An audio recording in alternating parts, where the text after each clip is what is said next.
ก่อนในตอนที่ให้คริสเตียนเอาผู้สูงไม่ปันตีเขาลงสมัยนาวขังลอนิทาไทยไม่รู้ทีมตามมักษานสุนุสุนแบงไก่ปุสินี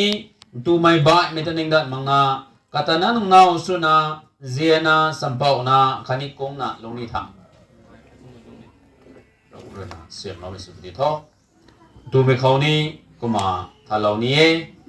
สการไม่ก็มาทางไกลเหมือนกันเขานาเรนนี่นุ่งเราไว้ทุกไทยงวยไอ้ก็มาลงที่ไทยตรงลาไทยดาวเราต้องไปดูขังตรงมาสลองนิ่มตรงไทยลูไรง้ำหนึ่งก่อนไหมนางเป่ากันนี่วงแกงไม่ที่ให้คริสเตียนเอาผู้สูงไม่ตัวปันตีเขาลงสมัยก่อนขังลานิทาไทยไม่รู้ทีมตามมักษานสุนุสุนแบงไก่ปุสินีงานบ่ายไม่ตานิงดัดมังนากาตานานังงานสุนาเจียนาสัมปาวนาขันีกงกระดานาลุนิทาเสียงเราไม่สุดที่ท้อกันไหนดูนาเราหงหูเขาขันนี้ของเราบางไงไม่ก็บ่อยหูเขากันไหนตรงลงดิ่งลัดสักการไม่เข้าใจอวยในนิสุกันเทเราหงตัวนี้ก็เลยนะสู้ยังบูไม่จะล้อมสุดที่ท้อตัวไม่ให้ไอ้ก็มาสลองไม่เทเจ้าสดงใหม่นี่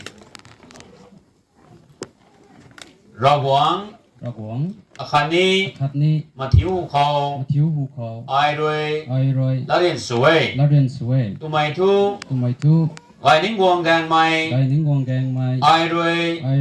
ลู่ไรง้ำเลี้ยวก่อนไหมนั่งตาพุ่มลิงรวยสวยเล่าไม่เนาสุนาลอนิเทใส่เขารวยเท่านาไทยไม่รวยทีมตามักษานสีเขานี้ใบเขานี้ในลาเขานี้เรินราเขานี้สุนุเขานี้รารีกายเขานี้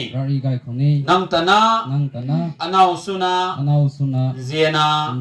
ลงนิเทดูไม่ให้นังเขาไอละเรียนสุเ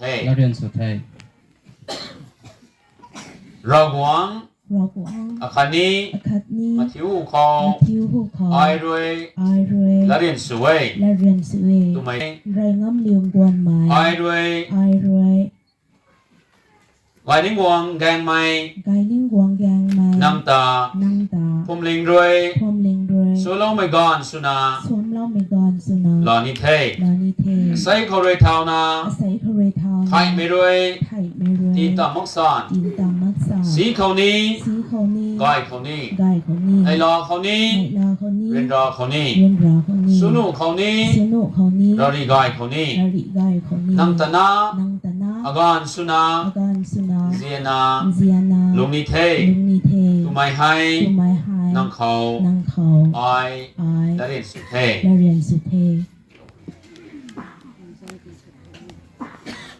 ไอรวย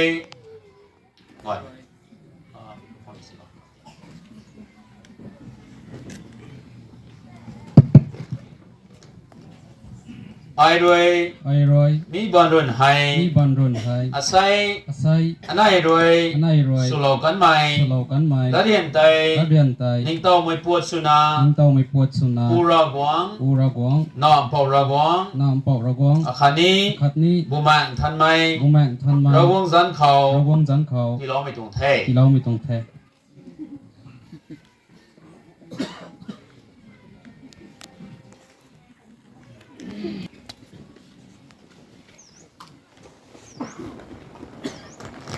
ว่าสิ่งที่ในสโลของท้อหมายจะซ้อมเวลาไทยคือสอนเราต้องท้อไอรวยมีบอลดุนไฮอาศัยอันไหนรวยสุโลกันใหม่ละเรียนไตนิ่งโตไม่ปวดสุนาปูรากวางน้อมเป่ารากวางอาคานี้บุมังทันไหมสันเขาที่เราไม่ตรงเททุกนายตรงละเรียนท่านิ่งโตนะผมกันคังลอยไม่รวยคันนี้ตัวไม่เรนาตาเรานี่ไม่ตรงตานแต่ก็มาตาเรากันเทสร์วิเกตให้ก็มาตีเราคังสุปนิเทให้เขาให้ลอยไม่เรนาสวยสลองบัมขนายเป็นตัวไม่คังกับบำขนาย คันนี้งอนไม่ก้อยดูไม่ก้อยเลยนะนี่วงมาสวยสโลฟังเข้ามาเราลองดูเท่ตั้งก่อน certificate ตวง serial number ให้เนี่ย RBCC ตวงสุนา1060 certificate of Christian marriage Gonmei Baptist Churches Council this certifies that Paul Gaininguang Gangmei son of Paul Ningthui the Gangmei of Thiulon village and a member of Thiulon Bamduan Baptist Church and Lu LZ Nreingamliu daughter of Paul Lungpak Paul of Namlalong Tamalong Ward number 2 and a member of Emmanuel Baptist Church were unite in Christian marriage on the 11th day of December 2024 having been recommended by the church or churches of the bridegroom and the bride at Thiulon Bamduan Baptist Church in the name of the blessed Triune God. At his 29 years of age of her 29 in accordance with the rights of the church and with authority vested by the Pastors' Council of the Gonmei Baptist Churches Council. Therefore, what God has joined together, let no man separate. Matthew 19:6. This marriage was solemnized between us, Gaininguang, Gonmei, Gangmei, groom, Nreingamliu, bride, in the presence of the following witness. Kuma Gonmei pu katong suwes labam the, tumi ang kapudo ni kuma suwes lang the. Utong certificate hay RBCC Gonmei Baptist Churches Council na kasing certificate eh. Utong certificate na lian mikil tu Gaininguang Gangmei kapuzan sana Ningthui di Gangmei Thiulon village Thiulon Bamduan Baptist Church may tuang member akani Lu LZ Nreingamliu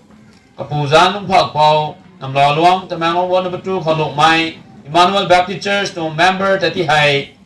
Christian tuang nausuan suna December du nakhat tingkom sing nai na sui na badai nau pau khani nau pai tuang church renan ulam me khau Thiulon Bamduan Baptist Church khau quantum ra khat sumai rawong zan khau nau sun tong tan hai ka lau the kanai tong tingkom renan sui skill church tuang record highlight na kum hi lau the khani Pastor Council Gonmei Baptist Churches Council na nu lau me highlight na Minister Romeo Gonmei na so long tong tan hai ka lau the tum the certificate hai ke kom hi lau ni the kuma certificate hai ga nai mi ro kuma ha ko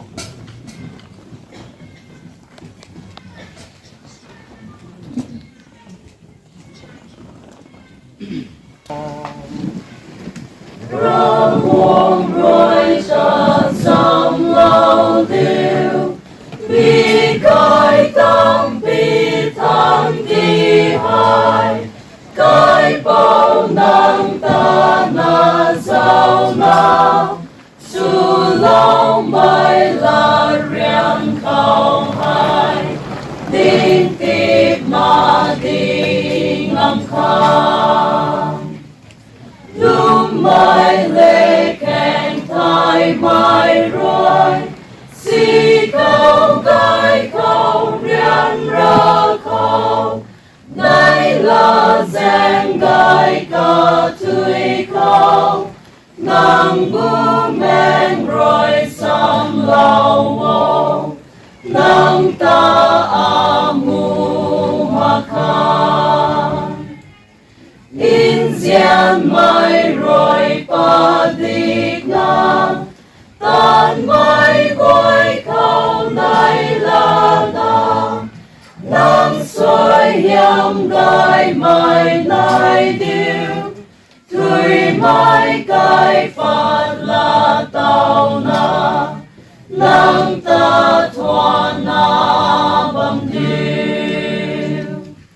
he ra quang đam bao xoay hiểm lâu vô nàng dạo dian ta lung nhan điêu nàng rồi đoàn lòng cai khôn hai bằng ti lung sinh a lung mai su điêu nang khao nang ngang ngao bụi bám su na ca này tuôn gọi hai nang ninh mai su điêu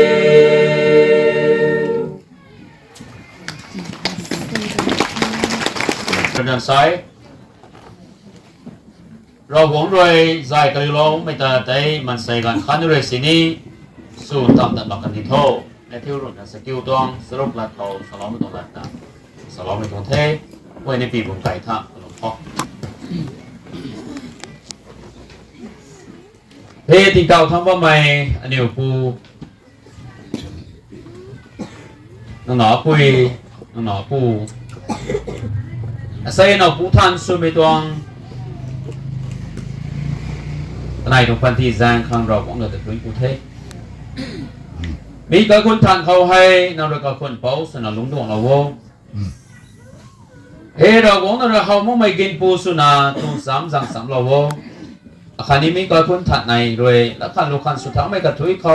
เราของเราสุดสามเราโว้มีนายรวยคริสเตียนเราปูสุไม่เขาเราต้องสุยามกายพัดที่เราโว้มีเราปูทานในให้เราปูบ้านสันนะขันนี้ปันตีลงเซงานลงนะนังตาปิงะนังตาเซียนะขันนี้นังตาสัมภานะลงขังนาเรียนสามเราโว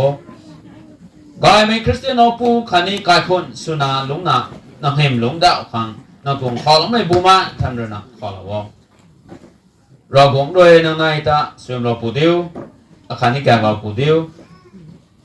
เราคงด้วยกับเจ้าปอนนังนายรู้เขาที่ก็เราปูดิวขันนี้นังนายตาเจ้าเจ้าเราปูดิวเราบวงด้วยนังนายรู้เขาจะใกล้เรานะสู้จากในที่เราปูดิวอาเมนอาเมนเฮ้ยโอ้เบียดตาสิเราทุกนอกส่วนตรงตอนให้เรากันเทกลมเทนาไอ้รู้มีก่อนไหม Pastor Thiulon Bamduan Baptist Church เลยเป่าGaininguang GangmeiเลยลูNreingamliu Gonmeiตาน้องผู้สุนาผมเล็งน้องส่วนเราหวังคันนี้มาทิ้วหมอกเขาสโลเททนายให้เจ้าคนเท่านั้นน้องผู้ที่เทตัวน่ะผู้น้องพ่อผมมาทันไหมกระทมด้วยขัดสมัยจันเขาเกาพลงไม่ถูกเทเราหัวนั่นน่ะเสื่อมเราไม่สมดีท้องเราทุกเราคนของบ้านก็เว้ยให้เหมือนเราเทเหตุนั้นเพราะนั้นเป็นแต่ที่ให้อาศัยนั่นน่ะ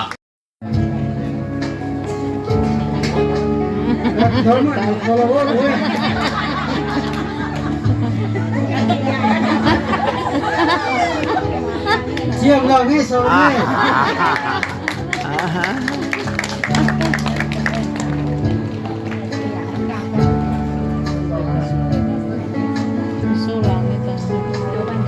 นอนผู้ตัวนับผู้ตัวสิ่งกันตัวเด้ต่อมานะสโลว์